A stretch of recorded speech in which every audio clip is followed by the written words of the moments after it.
ഹിജറ 2-ാം നൂറ്റാണ്ടിൽ വഫാത്തായി പോയ മഹാനായ ഇമാം മഅറൂഫുൽ ഖർഹി റളിയല്ലാഹു അൻഹു തങ്ങൾ പറയാണ്, മൻ ഹയ്യഅതു ആമൻ ലിഅജ്ലി ഖിറാഅത്തി മൗലിദിൻ നബി സ്വല്ലല്ലാഹു അലൈഹി വസല്ലം വജമഅ ഇഖ്വാന വഔഖദ സിറാജ വലബിസ ജദീദ വതബഖറ വതഅത്തറ തഅലീമൻ ലിമൗലിദിൻ നബി സ്വല്ലല്ലാഹു അലൈഹി വസല്ലം ഹശറഹു അല്ലാഹു യൗമൽ ഖിയാമത്തി മഅൽ ഫിർഖത്തിൽ ഊല മിനൻ നബിയ്യീന വകാന ഫീ അഅലാ ഇല്ലിയീൻ. റസൂലുള്ളാഹി സ്വല്ലല്ലാഹു അലൈഹി വസല്ലം തങ്ങളെ മൗലിദിന് വേണ്ടി ഭക്ഷണം കൊടുത്താൽ, വജമഅ ഇഖ്വാന ആ മൗലിദിന്റെ സദസ്സിലേക്ക് ജനങ്ങളെ കൂട്ടി സംഘടിപ്പിച്ചു വന്നാൽ, വലബിസ ജദീദ പുതിയ വസ്ത്രം ധരിച്ച് ആ മൗലിദിന്റെ സദസ്സിൽ പങ്കെടുത്താൽ, വഔഖദ സിറാജ നല്ല ലൈറ്റ് കത്തിച്ച് നല്ല വർണ്ണാഭമായ അലങ്കാരം വെച്ച് ഡെക്കറേഷൻ ചെയ്ത് ലൈറ്റ് പ്രകാശിപ്പിച്ചാൽ, വതബഖറ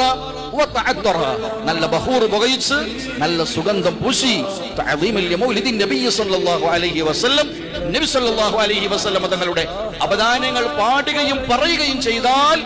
എന്തേ നമുക്ക് കിട്ടുന്നത്? ഹശറഹുല്ലാഹു യൗമൽ ഖിയാമത്തി മഅൽ ഫിർഖത്തിൽ ഊല മിനൻ നബിയ്യീന വകാന ഫീ അഅലാ ഇല്ലിയീൻ. വളരെ പ്രയാസപ്പെടുന്ന ഖിയാമത്ത് നാളിന്റെ സമയത്ത് ആ ഘട്ടത്തിൽ ഉലൈകല്ലദീന അൻഅമല്ലാഹു അലൈഹിം മിനൻ നബിയ്യീന വസ്സുദ്ദീഖീന വശുഹദാഇ വസ്സാലിഹീൻ. ഈ സമുന്നതരായ അഅലാ ഇല്ലിയീനായ മഹത്തുക്കളുടെ കൂടെ, ഈ കിടക്കുന്ന മഹാന്മാരുടെ കൂടെ നമുക്ക്